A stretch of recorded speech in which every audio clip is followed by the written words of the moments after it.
Hi, and welcome to another complex numbers video. We're now moving on to polar form. Numbers which are written in the form of a plus or minus bi are called rectangular form. We can represent complex numbers in a new form called polar form. The rectangular form, a plus or minus bi, and the new form called polar form is written with r, a cis in the middle, and a theta. We'll talk about cis in another video, and today we're going to talk about what r and theta mean and how to calculate them. So here's our Argand diagram, and let's start off with this complex number. Z is equal to 4 plus 2i. Now this is written in rectangular form because we have 4 real bits and 2 imaginary bits. That's rectangular form. But we're now going to learn how to write it in a different form called polar form, r cis theta. Now r is simply the distance away from the origin, and we're going to use Pythagoras for that. And theta, or the argument, is simply the angle that's rotated from the x-axis in an anti-clockwise direction. And we're going to use trigonometry to work that angle out. So I can take z is equal to 4 plus 2i, which is rectangular form, and I can write the same complex number as z is equal to 4.47, which is r, cis 26.6 degrees, which is the theta, the argument.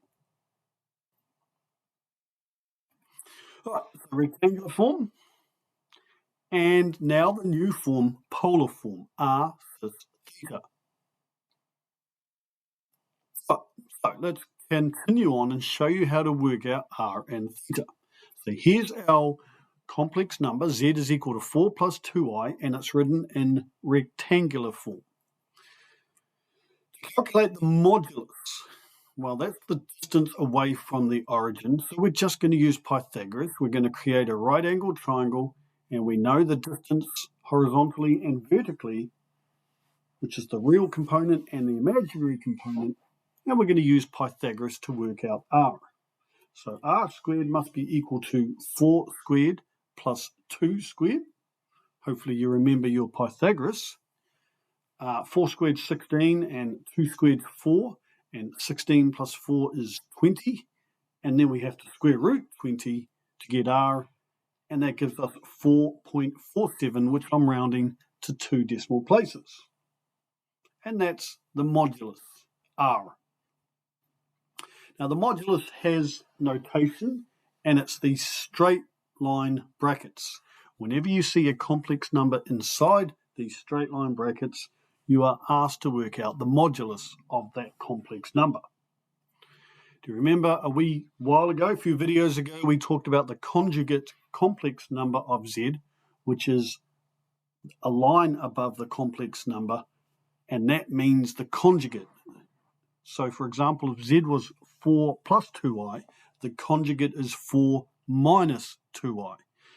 Might be a bit rusty on that and need to go back and revise it, but you just need to remember these different notations. The line above z means the conjugate complex number, but these straight brackets means the modulus. So, let's move on and show you how to calculate the argument. The argument is the angle that's rotated from the x-axis in an anti-clockwise direction. And again, because we know the real component and the imaginary component, we know the opposite and the adjacent. And so we're going to use trigonometry and use the tan ratio because we know the opposite and the adjacent. So tan of theta is equal to 2 over 4, which is 0.5. And now we take the inverse tan of 0.5. Now my calculator is set up in degrees, so I get 26.6 degrees to 1 decimal place. Now that's the argument, and the argument often gets shortened to arg z. However, if I'd flipped my calculator into radians, you could redo tan negative 1 of 0.5 in radians, and you get a different angle, but it's in radians. So you can write polar form in both degrees or radians, whatever you prefer to work in. Right, that's us for this video. Thanks for watching.